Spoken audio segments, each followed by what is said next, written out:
So what is going on, guys? I am Black Ops Amazing. Welcome back to another video where today we are going to be doing a kind of 1 month review, a look back at Black Ops Cold War Zombies, the good and the bad things now that the game's been out for a while. We're going to see what Treyarch could improve on, what I think's great about this game, and what's not so good. So as always, if you go into enjoy today's video, don't forget to drop a like rating, make sure you're subscribed, but let's get into it. Here we go, and enjoy. So first off, I want to say I think Black Ops Cold War Zombies is one of the best zombies experiences we've had for quite a long time. You have to remember, before this we had Black Ops 4 Zombies, which didn't get the best reception. A lot of people regard that as the worst zombies of all time, whether that be down to the new perk system that we got, the engine that the game ran on, the fact that we had two different storylines, Chaos and Aether, or the maps were all remakes. So going from Black Ops 4 Zombies, a game that not a lot of people enjoyed, to Black Ops Cold War, it feels very refreshing. There are a ton of things to love about this game. First off, the gameplay. It feels a lot different to any other COD Zombies. The movement, I'm not a big fan of it when it comes to multiplayer, but for zombies, it looks nice, it feels a lot more realistic. The map itself, Die Maschine, whilst yes we only have one in the game at the moment, which we will get onto later on, it's actually a pretty good map. Before we all got to play it, when we found out that this was a kind of remake of Nacht der Untoten, it isn't, but it is at the same time. Since Nacht was such a small map, it's only a small portion of Die Maschine. It really doesn't feel like a remake compared to Blood of the Dead or Tag der Toten. It feels fresh and new, and as I said, the map itself, it feels good to play. There's no annoying features such as fog rolling in. I suppose there is a snow or mist now and again, but that's not too annoying. So the map is good. As for the actual gameplay and features, well, there are a ton of new innovations that they've done this year. They've added a brand new armor system. The perks work slightly differently, so does the Pack-a-Punch. You can now make your weapons more powerful in multiple different ways. There are tons of upgrades you can do in zombies to keep yourself busy. Breaking down each and every one of these, first off, the Creator Class system. You can now spawn into a game of zombies with your own loadout, similar to multiplayer. You have a starting weapon, and then a field upgrade. The 5 different field upgrades we have are Frost Blast, Energy Mine, Healing Aura, Aether Shroud, and Ring of Fire. For me, most of the time I use Aether Shroud, but I do think Ring of Fire is probably the best one. Let me know which one you guys use in the comment section below. But you can then upgrade your weapon classes, so you can make each and every submachine gun, shotgun, pistol, tactical rifle, sniper, LMG, assault rifle, and melee weapon more powerful than its base version. It's the same for the field upgrades, you can upgrade them, and then the perks you can upgrade 3 times. Each perk gives you a different ability every time you upgrade it. So for example, Juggernog, the first upgrade reduces status effect duration by 50%. The third upgrade increases the maximum health by 100. For Speed Cola, the first upgrade allows you to swap your weapon faster. The second recharges your field upgrade faster.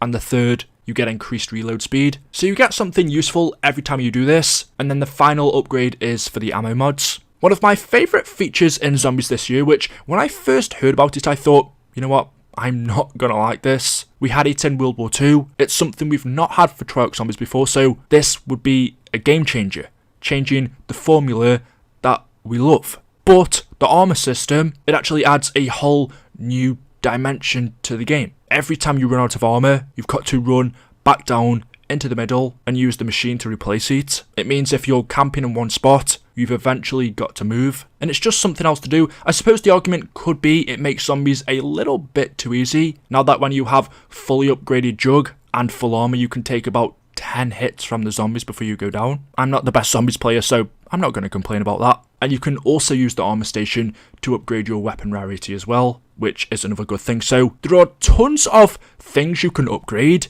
but for most of these, the ones that you do in the main lobby, upgrading your weapon classes, your field upgrades, your perks, I did all of this a couple of days after the game released. Pretty much in order to upgrade these you need Aether Crystals, but having just played only for a couple of days after release, I upgraded everything already, meaning the only things I could do were in-game, the armor and upgrading weapon rarity. So while it seems like there's a ton of things to do, long term, there really isn't. And that's when we move on to the bad stuff. We've covered all of the good things, which there's a ton of, but as with every game, there's some things that are not so good as well. There are 4 different ammo mods. These are Napalm, Deadwire, Cryo Freeze, and Brain Rot. But in previous Zombies, BO4 and BO3, we had more than this. There were ones such as Fireworks and Thunderwall, which makes me wonder, why do we have less in Cold War Zombies compared to what we had before? It should be pretty easy to port those abilities over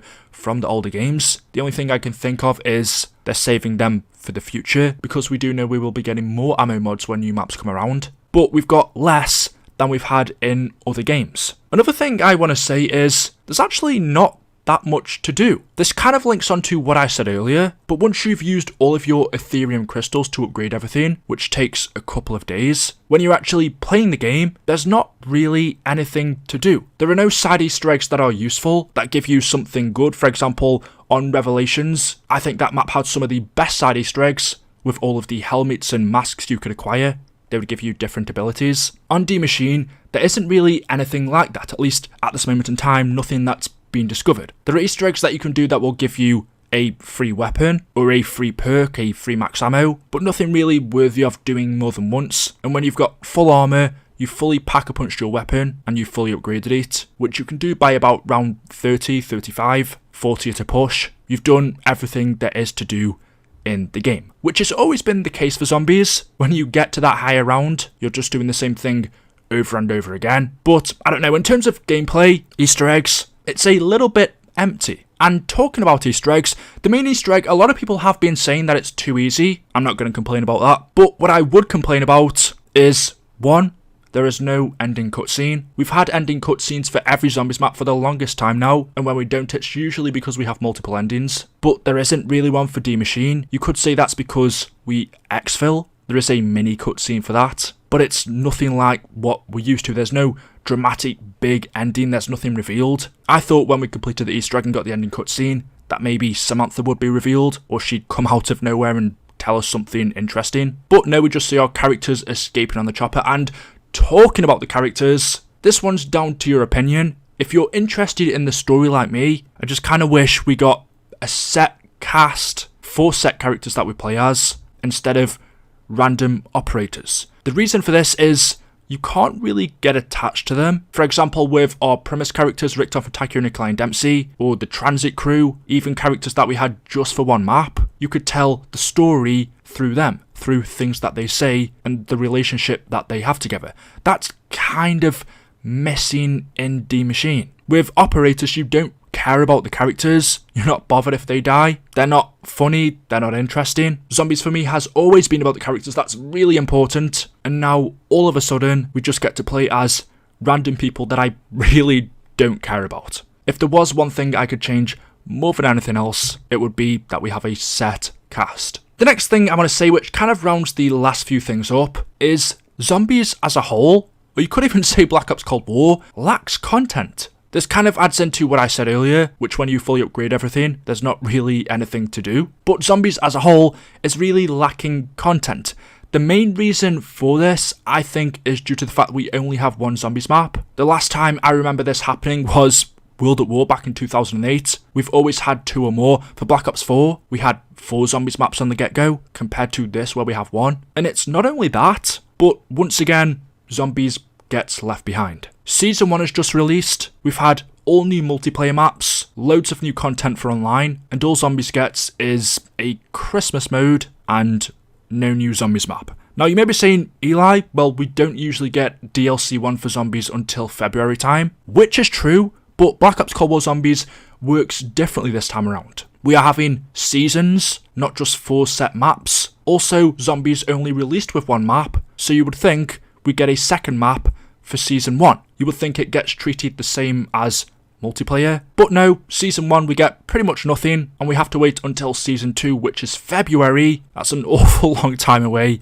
to get a new map. I can't lie, that's very, very poor and disappointing. Maybe if there was more to do in the game, but even then, to not get a map for Season 1, I only brought this game for zombies pretty much. Yeah, I paid 50 quid for one zombies map.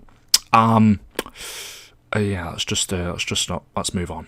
And continuing what I was saying about Season 1, it was just very, very disappointing. I can't talk for multiplayer, I don't really play that. But for zombies, it was extremely poor. The Jingle Hells mode or whatever it was called, I played that maybe twice. There's really nothing new or nothing that you don't get bored of after a couple of games. You can throw snowballs, which we could do in Tag der Toten. There are presents that you get from killing the zombies that give you different items or weapons. Overall, it's really lacking content. We are getting a new game mode. And actually, that reminds me, the only game mode that we have in Zombies is Onslaught. Xbox players, you do not have to worry that you can't play this for a year.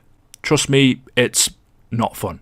If they brought back game modes such as Grief or Turned, that could change my opinion, but I'm pretty sure they've said they're bringing back Rush or something like that. Overall, I think what Treyarch have done for Cold War Zombies, the base mechanics, how it feels to play, the map that we have, Die Maschine, is fun. There are lots of things to do initially. There is definitely something there, but the main 3 words I would use is, it lacks content. This game could be a whole lot better if they just added more things to do. New Easter eggs, new things to upgrade, a new map, new game modes, and I mean actual fun game modes, not cranked. The base game is fun, but after playing for a month now, it's a little bit boring. And I think you can tell with the interest in the game, it's not really there. And that's a shame because Zombies this year, especially when it released, felt like it was going to be the most popular mode out of any. A lot of people enjoyed it. People that only played multiplayer were even getting into Zombies, but that died down very quickly. And the main reason for that is there's simply not much to do. And I'm going to leave you on that. Hopefully that changes with Season 2, but Season 1 was very disappointing. However, there we go. That was my review of Cold War Zombies, the things that I don't like and the things that I do like. About 1 month, well, just over that, after its release. Anyway guys, there we go, that is it. That is all I have for you for today's video. As always, hopefully you have enjoyed. If you have, you know what to do. Drop a like rating. Make sure you are subscribed to stay up to date with the latest videos on the channel. Let me know your opinion in the comment section below, and I will see you all in the next video. Until then, goodbye.